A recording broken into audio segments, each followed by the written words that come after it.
Good evening. We really hope that you're getting some good stuff out of our study in Acts.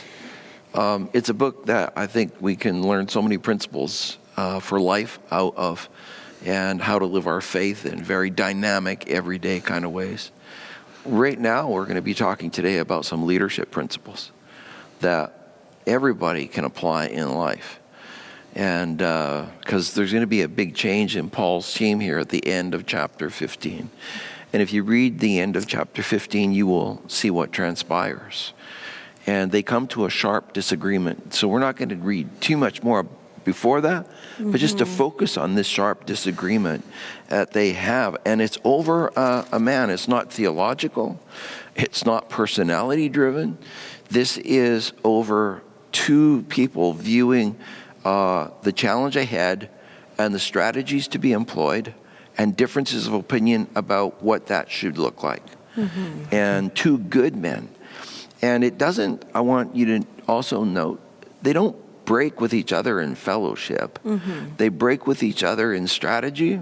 And yes, there's heat in the kitchen because they both are committed to what they need to do. Does this sound like your marriage? Well, it may, because this is actually normal living stuff. If you are somebody who's kind of mission oriented, you want to move on to the next block, you're ready to go on the next trip, you want to get to the next season, you want to achieve that goal, that objective. Those things are very, very important for us to understand that that's going to bring to us great challenges with others. Absolutely. That are close to us. Yeah. I think sometimes as Christians we think that we have to just all agree on the same thing or get along with each other without disagreement. But I think that that's part of what I really like about this from verse 36 on in chapter 15 is it's, as you said, two great men with the right objective and different approaches. And the Bible says they have a sharp disagreement. But this isn't the severing or the end of a friendship, and this doesn't stop God's work from being done. It's just, and neither of them are really wrong in this situation. It's just different approaches. And I think it's really interesting. I think even the word commitment, commitment, like, for example, a marriage, a commitment in a marriage, Sure. It's not like you're committing to half of it. It's not like you're committing to, it's going to be easy, so I'm just going to commit to the easy things. Yeah. Anything you actually commit to, you're saying, no matter what, I'm going to follow through with this. This is getting done. Yeah. What's that? I said, this is getting done either way. Yes. It's just Here's the scripture part. Let's just read that story in verse 36 to the end. And it says, sometime later, Paul said to Barnabas, let us go back and visit the brothers in all the towns where we preach the word of the Lord and see how they are doing. He's making the strategy for missionary trip number 2. Yeah. Barnabas wanted to take John, also called Mark, with them. But Paul did not think it wise to take him, because he had deserted them in Pamphylia and had not continued with them in the work. They had such a sharp disagreement that they parted company. Barnabas took Mark and sailed for Cyprus, but Paul chose Silas and left, commended by the brothers to the grace of the Lord. He went through Syria and Cilicia, strengthening the churches. So it really just, these are two good men. It's not a matter, in this case, of right and wrong. You can have two people right, but because your strategies, because you see how things should be done the way you believe they should be done, you can have disagreements. And these kinds of disagreements are just you being kind of, I think, an individual and another person, and you want good things, but it's going to cause you some grief. Right. And that's going on here. And yes, whether it shows up in marriages or business or just in your everyday walk with people, it's a normal part of life, actually. Yeah, it really is.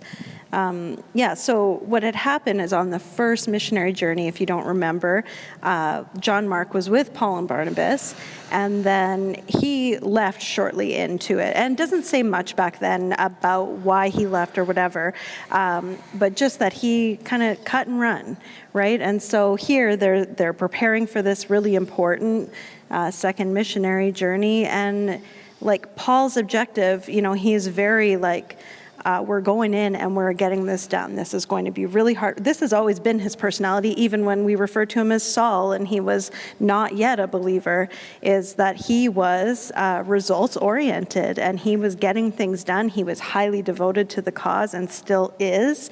And so when he's thinking about bringing John Mark along, it's like he wasn't cut for the task back then, and I haven't seen evidence that he is yet, is how I'm kind of picturing it. But we have to, this is too important.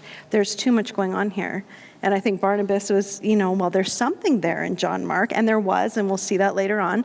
There's something here that we can develop and work with. And both those approaches are okay, right? They're both fine. You see the same two approaches from Jesus. I mean, there's one story where he meets with, was it Lazarus? And Lazarus is like, yeah, let me join with you and I'll go with you and we'll do these things. And Jesus is like, oh, okay, let's go. And he's like, oh, well, first I got to bury so-and-so and then I'll join with you. And he's like, nope, sorry, I got to go, right? And he leaves him behind. He says, let the dead bury the dead. And he pieces out. And then we see the same approach, though, with Peter, where he always kind of gives him a handhold all the way through with everything that he does for a long time. It took Peter a long time to kind of understand what was going on. So, and a lot of the apostles, I mean, a lot of the time he always said, in another passage, I know he says, I know you guys hear what I'm saying, but you don't hear what I'm saying. You know what I mean? Their eyes and ears are a little bit shut to everything that's being told to them. And but Jesus keep kind of carrying them along in that sense. So Jesus uses the same two approaches. With Uses people both, too. yep. Yeah. So you got this two approaches very clearly illustrated here. Mm-hmm. You got the result-oriented, mission-oriented. We're going into tremendous heat in the future. We leaned once, it didn't happen. Yeah. Well, that's actually a very credible thing. If you're going into a very tense time in business, I like a little illustration. You run a little coffee shop and you got a 7 to 9 window where you're going to do 50% of your day. And you cannot have that as your training hours. That's right. That's when you put in people that are they can do it. Mm-hmm. And they're going to get it done really, really well. They're proven people. Yeah, and you can lean hard, they're not going to drop the ball. You want your efficiencies. But there's other hours of the day that you can do the development in. And both are credible. You need both for that little business. Both tracks are needed. Yeah. And we need both tracks in our life. Yeah. Absolutely. Without a doubt. Yeah, absolutely. I need someone to take me along and develop me and teach me and grow me. But there is going to be those seasons when, really I have to be very decisive or I have to be very sharp and I have to be on my game, and that's what's suitable for this time. And, that's how Paul was viewing this, and Barnabas was seeing it a different way. Yeah, and I'll bring it to the music ministry here. Mm-hmm.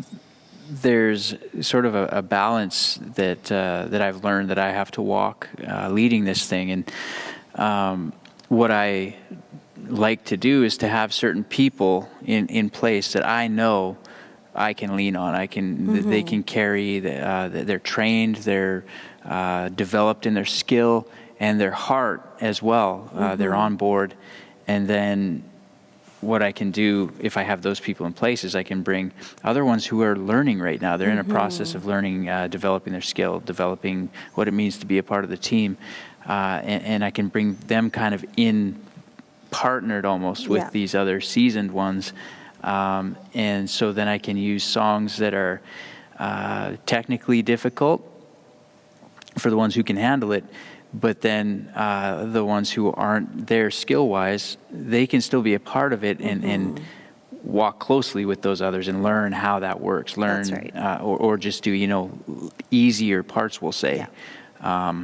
Although none of them are really easy, I got to say that my team is so awesome to be to have, but they can develop at the same time. But both trails are absolutely necessary. Both trails at the same time. Yeah. And I mean, that's going to change. It will change whatever the challenge is. So that's right. If this weekend the music is really challenged, it is high skilled, and it's even going to challenge your best, then you know that's not Development Sunday. That's right. And so there is sort of this other world, though, where you have to have development going on. and bringing people along. And by the way, you do these 2 trails very well, Brent. And these are things that if we understand that, we can take a look at our own lives and know the kind of leadership we need in our life, and then and how we need to give that. Yeah. By the way, this is parenting 101. Absolutely. Absolutely. Right? Yeah. There's times with a child to say, sorry, you're not ready for that. Yeah. And that's what he was saying back to John Mark, Paul. You're not ready for this. You need to grow, mature. You know, you're not ready for your bike. You're not ready for the car. You're not ready for, you're not ready. And this what makes me think that, like, neither are wrong, because look at it from John Mark's point of view, or when we look at John Mark, because if say they were like, Barnabas, you got to drop this and you got to come with me and we're doing this thing. Like, it starts out that way. They both agree to go and do the same thing. And then it was the separation when it came to who goes where with what and who. And so when we look at it, had Barnabas just been like, okay, yeah, we're doing it your way, then that would have been the end story for Mark, or for John, right? John Mark, he would go home and back to the Shire, and the story ends there. Another Lord of the Rings thing. Instead, he gets to continue, he gets to grow, and we know later on that he shows up again, and his story continues in this, right? He gets another chance with Paul at the bat. You need a different park to play in. It's really a degree thing. And if we even just come back to the parenting again, you need to be drawing the line with your children and saying, you're not ready. Yeah. On the other hand, if that's the only message, exactly what you're saying, it's discouraging. Where do they got to go with that? Yeah. Nowhere, because they're not ready. Development. And so if you have then, but here's what we can do, and here's how we're going to take the next step. We're going to start you on your balance. We're going to start you here. We might want you to take a driving lesson before you get the keys to the car. It's this kind of, here's where we're going. Then that's the development side. And that's why Barnabas, by the way, he's always described as the encourager. Right. And the thing about this situation with Barnabas and John Mark, and even in parenting, if the kid fails, or in this case John Mark failed, like, Barnabas wasn't like, oh no, it's okay, you didn't fail. He's like, yeah, you did, but here's what we're going to do now. Here's how we're going to. That's in fact, don't call encouragement when you won't identify the wrongs, right? That's right. And that's your starting points. Yeah, so with a kid, I think, you watch them develop, it's super important to, it's okay, buddy. Like, yes, you did fail here, or you didn't hit the mark, but it's okay. I still love you. Let's see how we're going to the resiliency learn from this. Didn't hit the mark. I think sometimes too, nice one. I'm a little slow. I think sometimes too, the Pauls, they get a bad rap, right? He's very decisive here, and I think you can look at that and like, oh, he didn't want to develop this guy. He's not a developer. And no, not at all. We all need Pauls in our life. We all need to be Pauls sometimes in our lives, to know when to call it a day and get on with the work, right? Like, that can be looked at very negatively, but there is a very important place for that kind of leadership as well. Yeah, this wasn't a hockey game to Paul. No, that's right. These were souls. These were literal eternal souls, and whether they were going to heaven or hell. And this was his calling. This was his mission. He had already been in training for this and needed to get it done. It was so important. So one of the things with this that I think is important tonight for you to understand is that both are needed, and you have to be willing to play both roles at times. If you're in a business, I find if you're kind of person, for instance, you just want people to like you, man, you're in trouble on this, because you're going to only play one side of the game, right? And nobody's going anywhere. There has to be instead this willingness that the mission, the objective, controls how you measure out each of these 2 trails. Both are credible, both are needed, and the cool thing we'll end with tonight is Paul then chooses Silas and Barnabas takes John Mark. They go on different mission trips. We follow Paul's second mission trip, very successful, and the kingdom expands even more because they were right-hearted. Yes. even in their disagreement. Be right-hearted where you don't agree. Be right-hearted so God can expand the world around you and the touch into the world. Be right-hearted in your home so that God can expand it. It's when we're wrong-hearted that these divisions cause damage and they restrict. God bless you. Enjoy the rest of your evening.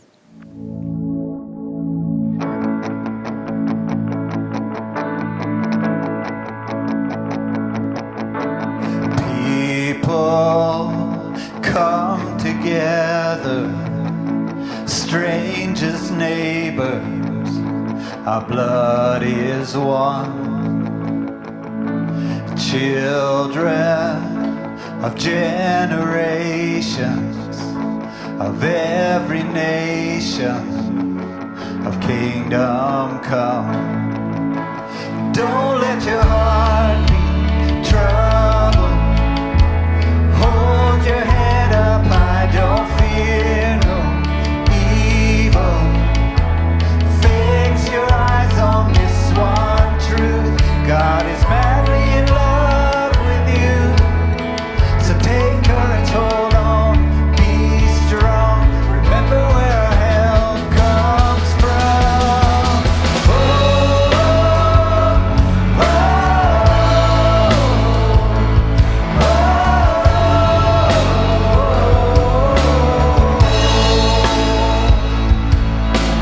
Jesus, our redemption, our salvation is in His blood.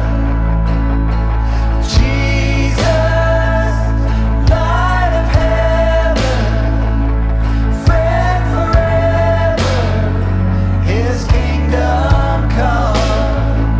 So don't let your heart be troubled. Hold your head up high, don't fear no evil. Fix your eyes on this one truth.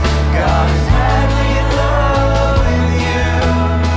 So take courage, hold on, be strong. Remember where our help comes from. Oh, oh, oh,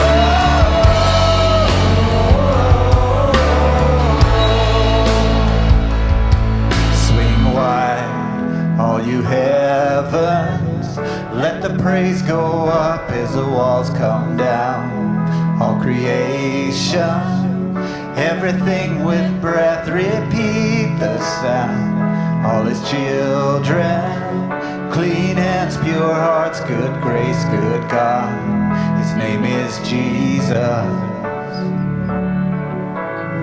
Swing wide, all you heavens. Let the praise go up as the walls come down. All creation, everything with breath, repeat the sound. All His children, clean hands, pure hearts, good grace, good God. His name is Jesus. Swing wide, all you heavens. Let the praise go up as the walls come down. All creation, everything with breath, repeat the sound. All His children, clean hands, pure hearts, good grace, good God. His name is Jesus. Jesus, our redemption, our salvation is in His blood. And Jesus, light of heaven, friend forever, His kingdom come.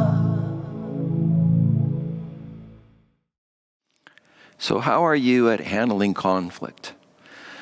I find in my history I've been successful and failed. And that's because conflict is not easy for us to handle. It's not like it's just a simple little math or formula that you follow and you get it right. Conflict is a matter of the heart and the mind. And the mind part sometimes can be the easy part because, it's option A, B, or C. Where are we going to eat tonight? Conflict, though, that gets beyond some of those little things of the mind, gets to the heart really quickly. And that is on subjects that can start to reach deep in us and cause us to have deep reactions. Here's what you must learn about that, is that the heart is always a place you begin the resolving of conflict from. We often go to the head and try to resolve all the conflict from the head, and we lay out the logic right and left and say, well, I'm right. But you might be like Paul and Barnabas. Both feel they're right, and in a way, both were right. That's hard conflict. So the heart is where you resolve it from. That's where the process must start. Because the heart, if you manage your heart well, will always be able to lead you through and out of the conflict, being stronger and better. And that's what we find in this story. 2 teams emerge out of the conflict in one team. God doubles up all of what he's doing through this conflict because God was working in both of these men's hearts and then added to them good men. You must understand that the value of life and relationships and marriage and family and business all has to come back to how you deal with conflict, because you cannot find a conflict-free way forward in anything. But know this is the key. Manage your heart well, where the seeds of all the bad stuff, discouragement, but also things like ugly stuff, resentment. You got to deal with that because you must be able to disagree but not be broken. Marriages that learn that, businesses that learn that will thrive. You and I, if we learn that, we will thrive. Let us pray a heart prayer. Father, search our hearts as David prayed in the Psalms. See if there's any wicked way in me. Show it to me. Shine your light in there so that I can get it right. Because God, I need a strong heart. I don't just want it. I need it. Because conflict is there and it's something needed for expansion. God bless you, love you, obviously miss everybody. Have a great night.